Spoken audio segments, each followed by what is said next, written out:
नमस्कार साथियों, स्वागत है आपका एक बार फिर से हमारे YouTube चैनल एग्जाम फहरिस्त वीके में। तो आज है महाशिवरात्रि और महाशिवरात्रि की ढेर सारी शुभकामनाएं हम सभी को।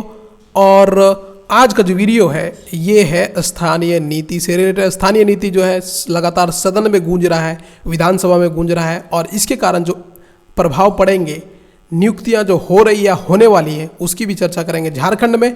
और साथ ही में पंचायत सचिव का जो नियुक्ति झारखंड में हो रहा है, मतलब हो चुका है और उसका रिजल्ट नहीं आ रहा है, उसके बारे में भी बात करेंगे। तो चलिए वीडियो को शुरू करते हैं।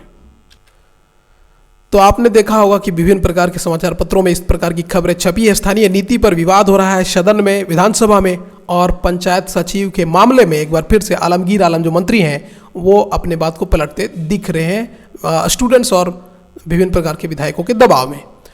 और यहाँ पर नियमावली की भी लगातार चर्चा हो रही है। इसी सब को डिटेल में जानेंगे और जानेंगे सरकार और विपक्ष चाहती क्या है, आखिर स्टूडेंट्स के साथ क्या होगा, जेएसएससी सीजीएल का क्या होगा और नियमावली का जो सुनवाई होना है 2 मार्च में उसका क्या होगा, सभी को जानेंगे डिटेल में। चलिए वीडियो को शुरू करते हैं। तो आप जानते हैं स्थानीय नीति को लेकर के पूरे झारखंड में आंदोलन हो रहा है। सभी लोग कह रहे हैं कि 1932 का खतियान जो है झारखंड की स्थानीयता के लिए लागू किया जाए। और सत्ता पक्ष और विपक्ष दोनों ने सरकार को यहाँ पर सदन यानी कि विधानसभा में घेरा है। लोगों ने सवाल किया, विधायकों ने सवाल किया है कि जो बच्चे बाहर पढ़ रहे हैं उन्हें नौकरी मिलेगी या नहीं। ये बात कही जा रही है अनरिजर्व्ड कैंडिडेट्स के लिए, अनारक्षित स्टूडेंट्स के लिए जो झारखंड के बाहर पढ़ रहे हैं उनके लिए। अभी जो नियमावली है झारखंड सरकार की, उनके लिए झारखंड में नियुक्तियों के लिए कोई जगह नहीं है।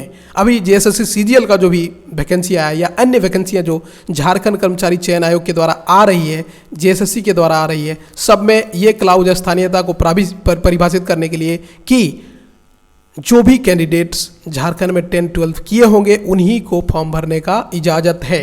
लेकिन आरक्षित श्रेणी के कैंडिडेट्स को यानी कि ओबीसी, एससी, एसटी या ईडब्ल्यूएस के कैंडिडेट्स अगर झारखंड से पढ़ाई नहीं भी किए 10-12 तभी वो फॉर्म भर सकते हैं। लेकिन अनरिजर्व कैटेगरी के स्टूडेंट्स अगर झारखंड से 10-12 नहीं किए तो वो यहाँ के फॉर्म नहीं भर सकते हैं। ये अनारक्षित श्रेणी के कैटेगरी के स्टूडेंट्स के लिए भेदभाव है और उसी का सवाल यहाँ पर उठा है। तो यहाँ पर देख पा रहे हैं भानु प्रताप ने सवाल किया है सदन में कि अनारक्षित श्रेणी के बच्चों का क्या होगा, अगर वे बाहर पढ़ाई करते हैं तो क्या आप उसे नौकरी नहीं देना चाहते हैं? वे तो झारखंड के, उन्हें भी नौकरी मिलनी चाहिए। बिल्कुल जायज़ सवाल है। और आपको बता दें कि अगर आप मेरे वीडियोस देखते होंगे तो आपको पता होगा कि 2 मार्च को इसकी सुनवाई भी होनी है हाई कोर्ट में कि क्या ये संवैधानिक है या नहीं। हालांकि हाई कोर्ट ने पहले भी ये कह दिया है कि ये असंवैधानिक दिख रहा है। सुदेश महतो जो आजसू के प्रमुख है वे कहते हैं कि नई नीति बनने तक नियुक्तियां रद्द हो। मतलब इनको तो चाहिए मुद्दा, ये चाहते हैं कि 2024 तक किसी तरह से ये मुद्दा जाए, नियुक्तियां रद्द हो और सरकार को हम 2024 में घेरें और फिर एक बार इनको जो है पॉलिटिकल एडवांटेज नियुक्तियों के मामले में मिले विपक्ष को। ठीक है। अब बंधु तिर्की है, कांग्रेस के विधायक है, ये कहते हैं कि टाइम फ्रेम करके नई नीति तय करे सरकार। और ये भी वही कहते हैं कि तमाम नियुक्तियां जो है वो अभी उस पर रोक लगे, आप नई नीति बनाइए और उसके बाद से आप जो है नियुक्तियों को चालू करिए। तो सभी प्रकार के नेता जो है विपक्ष के ये चाह रहे हैं कि 2024 तक किसी तरह से मामला को खींच कर ले जाया जाए और वहाँ पर वो सरकार को घेरेंगे और उनको पॉलिटिकल एडवांटेज वहाँ पर मिलेगा। तो कहीं भी स्टूडेंट्स के लिए पॉजिटिव नहीं। स्टूडेंट्स ये चाहते हैं कि किसी तरह से एग्ज़ाम ले लिया जाए और हमें नियुक्ति मिले, क्योंकि नियुक्तियां जो है आप जान रहे हैं कि लगातार बहुत सालों से, आप कह दें कि 5 सालों से लगभग नियुक्तियां नहीं हुई जेएसएससी सीजीएल के पोस्ट पर और अन्य श्रेणी में भी बहुत सालों से नियुक्तियां रुकी हुई हैं। इसी मामले में स्थानीयता पर विधायक लंबोदर महतो ने सवाल किया, आजसू के विधायक हैं, और मुख्यमंत्री ने जवाब दिया कि स्थानीय नीति पर कोर्ट के आदेश का अध्ययन हो रहा है। मतलब कोर्ट के आदेश का मतलब कौन सा आदेश? अभी 2022 के 2 मार्च का आदेश नहीं, वो तो आना है कल। ये आदेश था हाईकोर्ट का 2002 में जब आया था 1932 के खतियान का बाद कि 1932 के जो भी लोग हैं या उनके जो वंशज हैं उन्हीं को 1932 में जिनके पास खतियान है, 1932 का जो सर्वे हुआ है, उन्हीं लोगों को स्थानीय माना जाए। तो हाईकोर्ट ने इस पर रोक लगा दिया था और इन्होंने कहा था कि ये संविधान का उल्लंघन है, आर्टिकल 14 और 16 का उल्लंघन है। तो अदालत ने इसे खारिज किया था और सरकार को ये निर्देश दिया था कि आप स्थानीय निवासी को परिभाषित करने के लिए यहाँ की भाषा, रीति रिवाज, रहन सहन आदि के क्लाउज डालकर इसे परिभाषित कर सकते हैं। लेकिन एक बार फिर से झारखंड में ये आवाज़ उठ रहा है कि आप फिर से एक बार प्रयास करें 1932 के खतियान को लागू करने के लिए, स्थानीयता को परिभाषित करने के लिए। तो अभी सरकार के द्वारा ये जवाब आ रहा है कि हम त्रिस्तरीय मंत्रिमंडल उप समिति का निर्माण कर रहे हैं इस चीज़ को देखने के लिए, 1932 के खतियान को लागू करने में जो अड़चनें आ रही हैं उसको देखने के लिए। लेकिन अभी जो कहा जा रहा है, अभी जो स्थानीय नीति का जो क्लाउज रिक्रूटमेंट एडवर्टीजमेंट में डाला गया है वो आपको बता दिया मैंने 10-12 के आधार पर डाला गया है कि 10-12 को ही आधार बनाया गया। अगर आप झारखंड में करते तो आप झारखंडी हैं, नहीं तो बाहरी हैं। तो इस पर भी सवाल उठ रहे हैं। अब 2016 में क्या स्थानीय नीति बनी थी? जब रघुवर सरकार थी तो उन्होंने 1985 को कट ऑफ डेट माना था। मतलब 1985 के पहले अगर कोई व्यक्ति यहाँ रह रहा है और उन्होंने यहाँ की ज़मीन खरीदी है, चाहे वो किसी भी कारण से रह रहा हो, तो उसे स्थानीय यहाँ का माना जाएगा। ये 2016 का स्थानीय नीति है।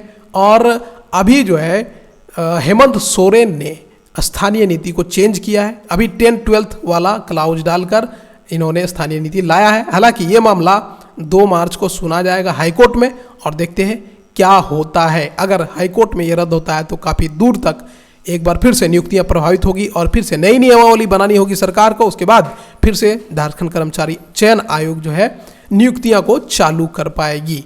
तो आशा करता हूं 1932 के खतियान का मामला आपको समझ में आ गया होगा और अभी जो मामला चल रहा है सारी चीज़ आपको जानकारी मिल गई होगी।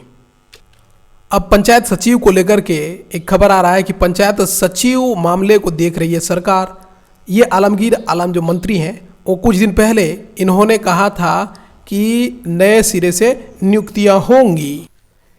यहाँ पर देख पा रहे हैं एक्शन टेकन रिपोर्ट। यहाँ पर इसी मंत्री ने, आलमगीर आलम ने ही सदन में ये कहा था कि पंचायत सचिव का जो नियुक्ति है, पुराना नियुक्ति जिसका एग्जाम लिया जा चुका है और रिजल्ट भी आने को है, उसको हम खारिज करते हैं और नए सिरे से पंचायत सचिव का विज्ञापन निकलेगा।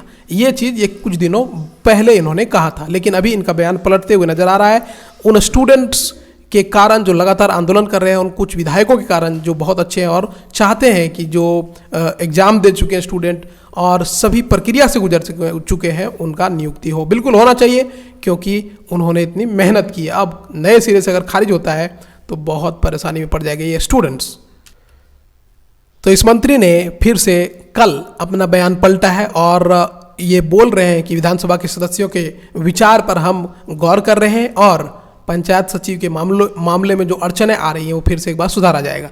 और यहाँ पर स्टूडेंट से मेरी विनती होगी कि आप लगातार आंदोलन करते रहें और तभी यहाँ पर जाकर के सरकार पर दबाव बनेगा और कहीं ना कहीं तभी ये नियुक्तियां आपकी सफल हो पाएगी, क्योंकि आप एग्जाम दे चुके हैं, सारी प्रक्रिया से गुजर चुके हैं, डॉक्यूमेंट वेरिफिकेशन वगैरह हो चुका है। तो आपको केवल रिजल्ट का इंतजार करना है और रिजल्ट के लिए आप आंदोलन करते रहें, तभी सरकार पर दबाव बन पाएगा।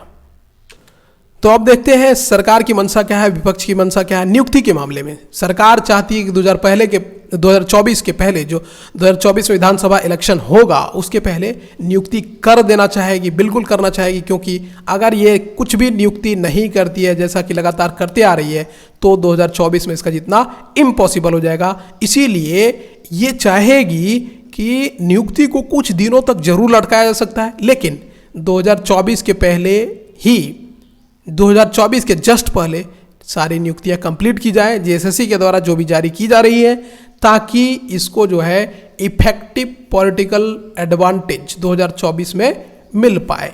इसके लिए ये लगातार प्रयासरत रहेगी। वहीं विपक्ष की मंशा रहेगी कि ये काम नहीं हो पाए और नियुक्ति और नियमावली के समस्या पर 2024 में सरकार को घेरा जाए और इनके ऊपर पलटवार करके खुद 2024 का जो इलेक्शन है उसे जीता जाए। अब देखना है इसमें जीत किसकी होती है। हालांकि मैं आपको बता दूं, जेएसएससी सीजीएल या अन्य जो वैकेंसी है झारखंड कर्मचारी चयन आयोग का, उसके लिए 2 मार्च यानी कि कल एक महत्वपूर्ण सुनवाई है हाईकोर्ट में और देखना होगा नियमावली पर क्या होता है। 10-12 वाले मामले पर अगर सरकार जीतती है तो आपका जो है एग्ज़ाम बिल्कुल होने की संभावना रहेगी, अप्रैल नहीं तो मई या जून में।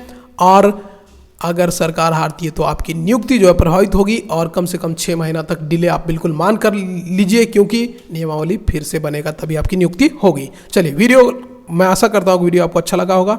अच्छा लगा हो तो ज़रूर शेयर करें, और जैसा आपने पिछले वीडियो में प्यार दिया था, लगभग 10 से 12 हज़ार स्टूडेंट्स को देख चुके हैं, उसी तरह इसको शेयर करते जाएं और इस चैनल को बढ़ाएं ताकि आपको लगातार इस प्रकार के न्यूज़ मिलते रहें। धन्यवाद वीडियो को देखने के लिए।